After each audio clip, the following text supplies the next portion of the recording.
Je suis Madame Tiamabo, veuve Ngatou Jeanne d'Arc, professeur des écoles normales d'instituteurs de premier grade de classe exceptionnelle, retraitée et fondatrice du complexe scolaire de la Liberté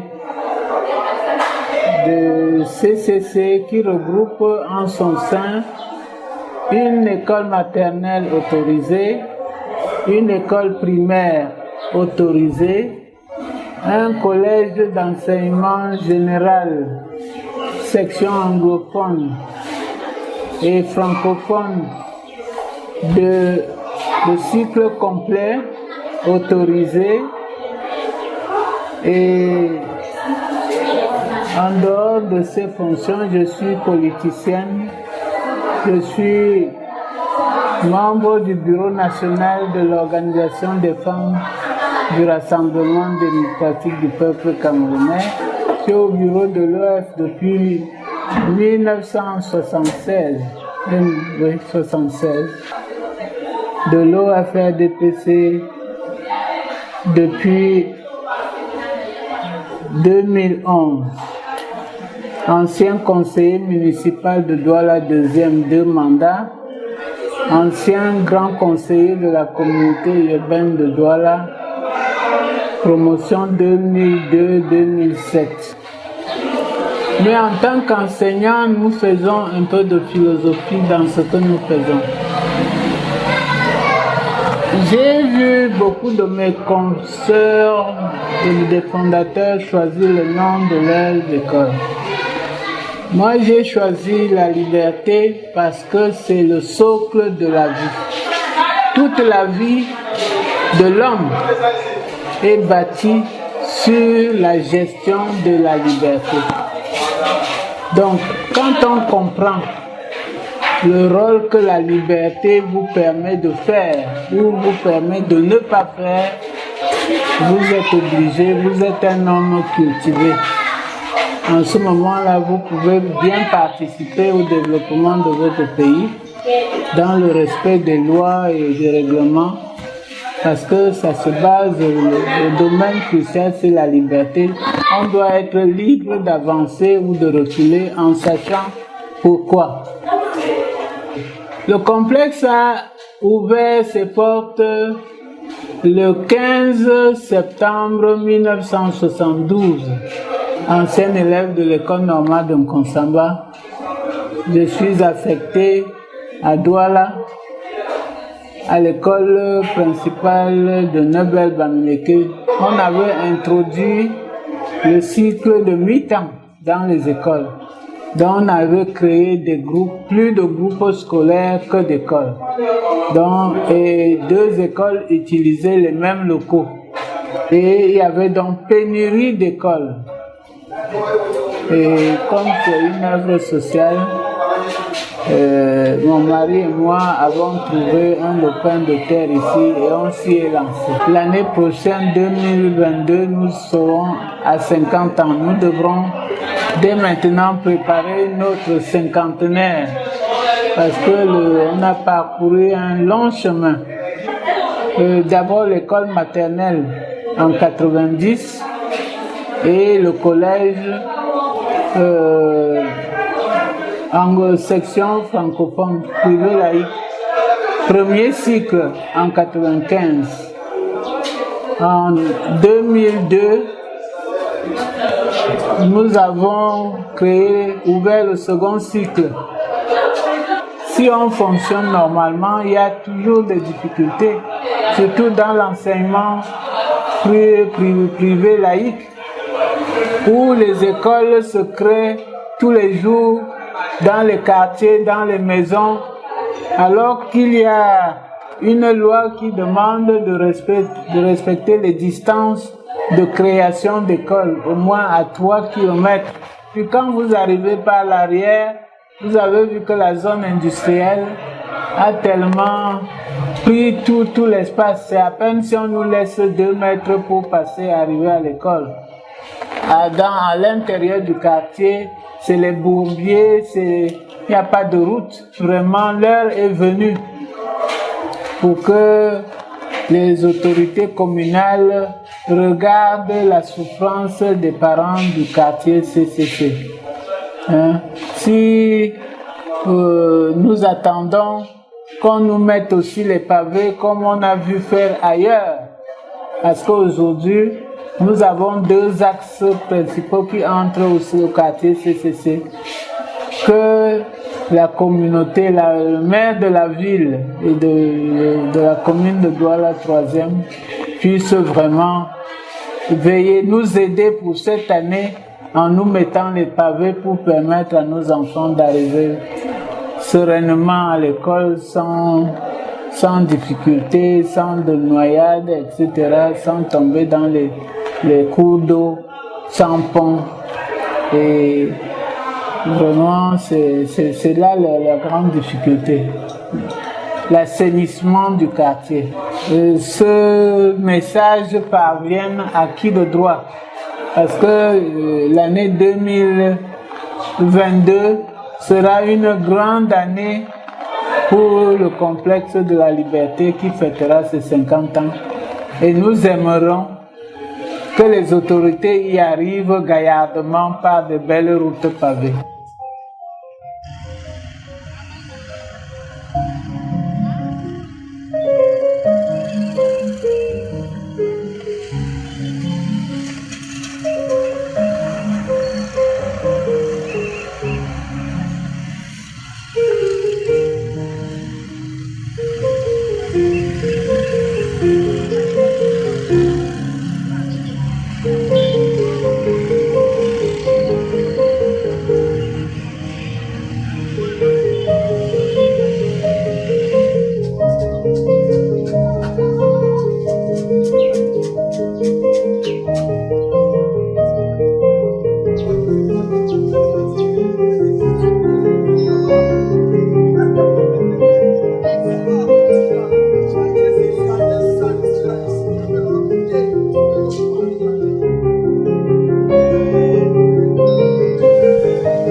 Je suis l'abbé Michael Chumbo, je suis consultant. Donc, je donne des conseils, comment restructurer l'école. L'accessibilité, c'est un grand problème, certainement. Je peux vous assurer que ce collège, vu l'investissement en termes de ressources humaines, en termes aussi de structure, serait largement plus influent, rempli de capacité s'il y avait une certaine accessibilité. Vous voyez, à partir de CCC, pour avoir accès dans le quartier, c'est difficile. Ça fait donc que les élèves de ce collège viennent de l'alentour, viennent des quartiers et des zones un peu enclavées, un peu retirées, qui trouvent peut-être plus loin aller au lycée, mais la particularité de ce collège, malheureusement, n'est pas exploitée à fond. Il y a la commune qui peut de temps en temps nous aider à ouvrir le chemin, parce qu'il y a des ponts cassés, c'est accidenté.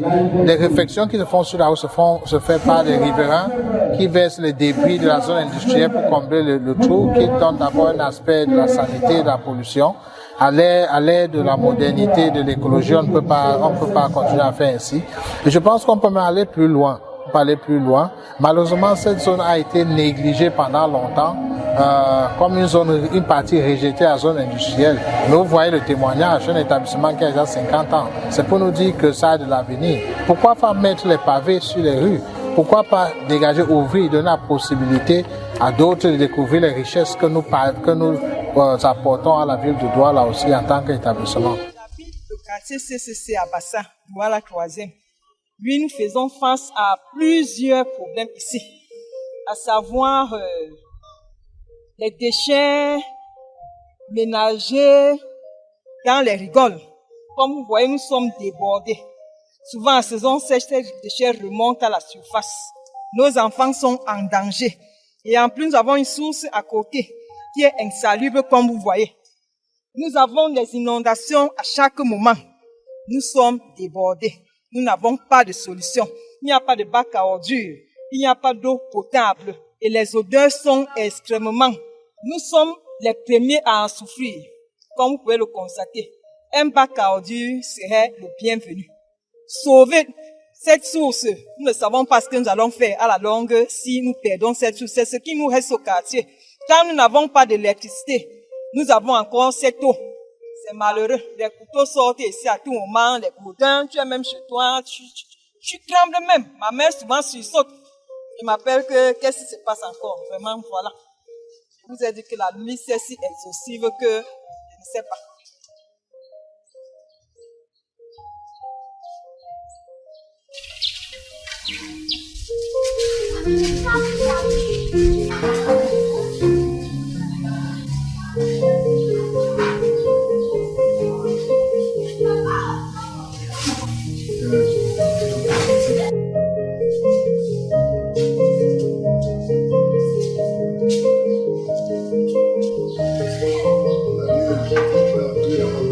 Je m'appelle Lomo Ken Thomas, chef de quartier CCC, chef de 3e degré. Depuis 19 ans, je suis chef ici à la CCC. Le quartier CCC commence par Ndokoti, donc c'est-à-dire sur les rails, et ça allonge ça jusqu'à UCB, vers la CCC. Et puis, on descend vers le 8e, où je suis limitrophe avec Madagascar. Ouais, on remonte au lycée d'Oyak, et l'autre côté, c'est la zone industrielle. Non, ça s'arrête au niveau du lycée, parce qu'on déborde par le lycée. Le but de la CCC, c'est l'usine que les Grecs ont implantée à la CCC, l'usine de savon. C'est ça créé la CCC, parce que l'homme blanc voulait faire la publicité de son savon. Donc il a surnommé ce quartier CCC. Au niveau de la chefferie, il n'y a pas tellement de problèmes au sein de la chefferie, même parce que quand on parle de chefferie, c'est moi et mes chefs de bloc. On n'a pas tellement de problèmes. Mais nous avons seulement le problème d'insécurité dans le quartier. Parce que le quartier, il y a des gars qui font de mauvaises choses, ils agressent les gens. J'ai déjà écrit pour que l'État intervienne, pour qu'on essaye de faire boucler ce quartier, parce que tellement le quartier est grand qu'il y a aussi beaucoup de gens. Le problème principal même, c'est le drain. Parce que, vous voyez, vous êtes arrivé en route, c'est comme une vallée. Les eaux viennent de la route, ça vient de la zone industrielle, ça se reverse sur le quartier et il y a des inondations. Depuis que j'ai demandé le drain, ça ne fait que traîner. Moi, je ne sais pas pourquoi. Parce que s'il n'y a pas le drain dans ce quartier, on va toujours nager dans l'eau. On a toujours des inondations. Tracer le drain, curer le drain avant de tracer les routes. On va tracer la route comment? Le drain est vraiment primordial. La CCC. S'il pleut, il y a les inondations. Que l'État nous vienne en aide pour d'abord creuser le drain et puis nous donner les routes. Nous n'avons pas de route. Il n'y a pas de route à la CCC. Tout est bouclé.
Je suis avec le chef depuis qu'il a été nommé à Yaoundé.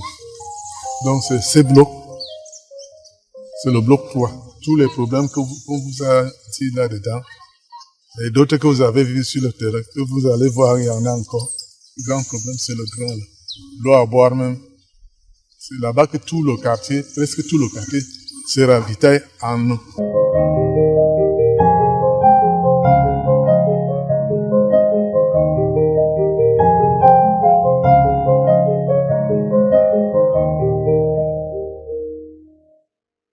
C'est le drain qu'on venait de vous montrer là. C'est ça qui commence ici.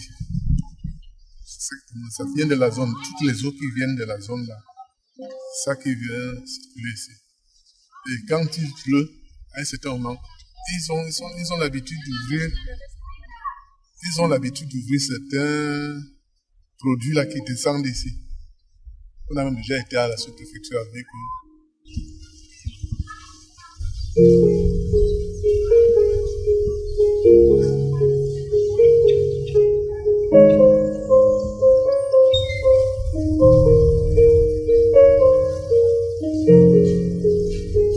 Plus de 20 ans que je suis ici à la CC. Plus de 20 ans. L'incident ici, c'est que j'ai déjà eu. Le fait d'avoir un cas sous la main et ne pas avoir les possibilités de l'amener en route. Vraiment, l'accès. L'accès aussi au quartier, c'est déjà l'inondation qui nous avait menacé une fois, un 3 août. Et ça a cassé l'autre côté de la CC là. Et nous avons vraiment eu chaud. On a perdu les documents importants, les actes de naissance qui sont noyés. Mais actuellement, le véritable problème, c'est qu'un corps peut rester sous la main. Même quelqu'un qu'on pouvait sauver, on ne peut pas. Parce que si déjà le drain passe, la route va facilement passer, les eaux seront canalisées. Les eaux usées seront canalisées. Quand Isaac cherche même à venir nous aider, à nous débarrasser de nos ordures ménagères, les routes parfois pénalisent les camions et nous souffrons avec ces choses-là. Vraiment, il faut la sécurité, la route.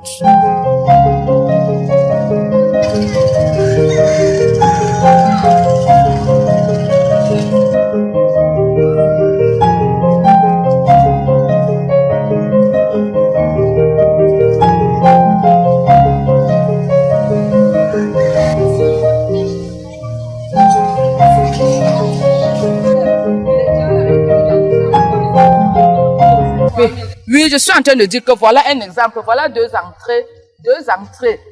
Les habitants, pour avoir accès à leur chambre, sont obligés de grimper sur des échelles mal fabriquées parce qu'ils se sont débrouillés eux-mêmes pour le faire. Vraiment, c'est fatigant. Avec ça, on aura des paludismes. Comment Corona ne doit pas venir nous trouver dans les quartiers, dans les maisons? Vraiment, c'est difficile, il faut réfléchir par rapport à ça.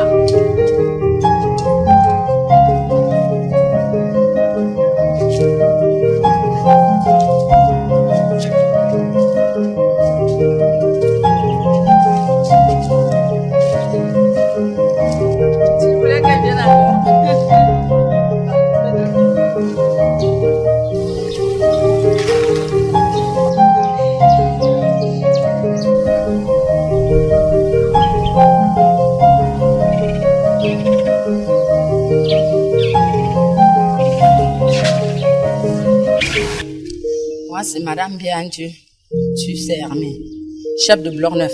Je suis là depuis 4 ans. Pour les difficultés dans mon bloc, c'est de l'eau. On n'a pas de l'eau potable dans le bloc.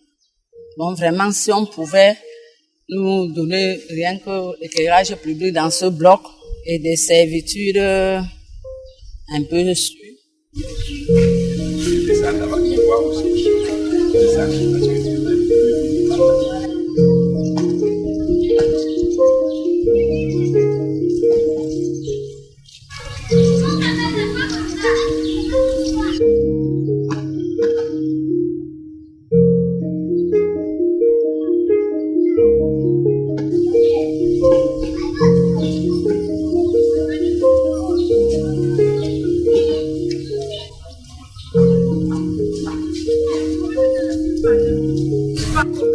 Je m'appelle Macon Jacques, un enseignant retraité, chef de bloc. Voilà mon bloc ici, le bloc 7. Hein? Le bloc 7, c'est moi le chef de bloc. Voilà le chez moi. Bon, je suis entré ici, dans ce quartier, Ça fait plus de 46 ans. 46 ans. Cette route que vous voyez là, c'est l'œuvre de la population. Aucun effort du gouvernement ou de la commune n'a aidé à faire ça. Bon, comme on a trouvé les plus grands problèmes, d'abord le drain, ensuite les artères de route, l'éclairage et puis le banditisme. Voilà ce qui ennuie ce quartier ici. Il n'y a pas d'évolution, pas de route, pas d'éclairage, pas de pointe d'eau. Si oui, bon, là où on a aménagé une source très loin là-bas, à sortir de cet enclavement-là, vraiment ce serait une très bonne chose. Je vous dis que c'est regrettable que CCC est au cœur de la ville, au cœur de Douala, le secours du maire de la ville, le secours de l'État même, à voir notre problème. On a dit que c'est la zone maïture ici. Peut-être c'est pour cela qu'il n'y a aucun développement.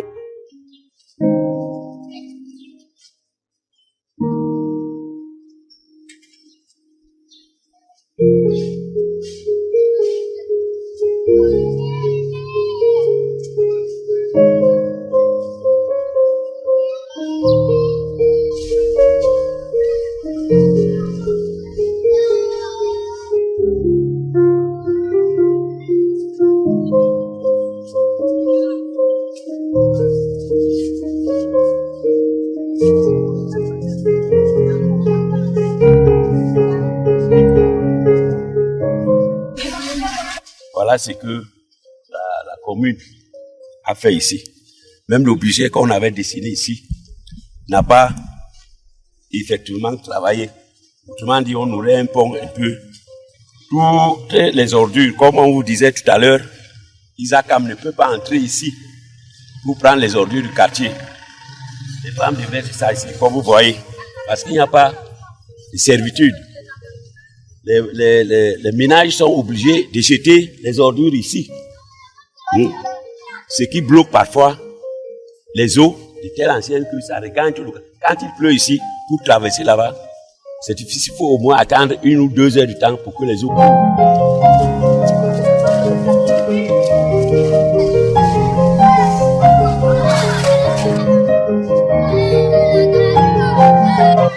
On souffre pour la route. Nous, on n'a pas la route. Me voici, j'ai mal au pied. Pour m'amener, une fois j'étais malade, à 1 heure, il n'y avait pas la voiture. Ben, ce qu'il m'a pris à 1500 francs. L'eau veut seulement nous tuer. L'eau veut seulement nous tuer, on est là.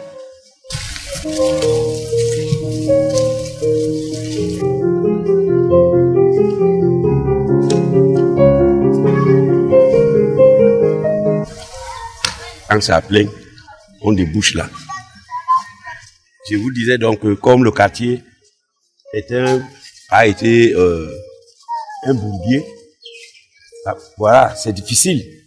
Voilà comment ce voisin a construit. Voilà son boîtier. Le tuyau là, quand c'est plein, et quand il pleut, il débouche. Tout ça, c'est la sorte. Et ça pollue le quartier. Ça pollue le quartier. On ramasse des maladies. Il nous faut une aide urgente ici, dans ce quartier, qu'on pense à nous.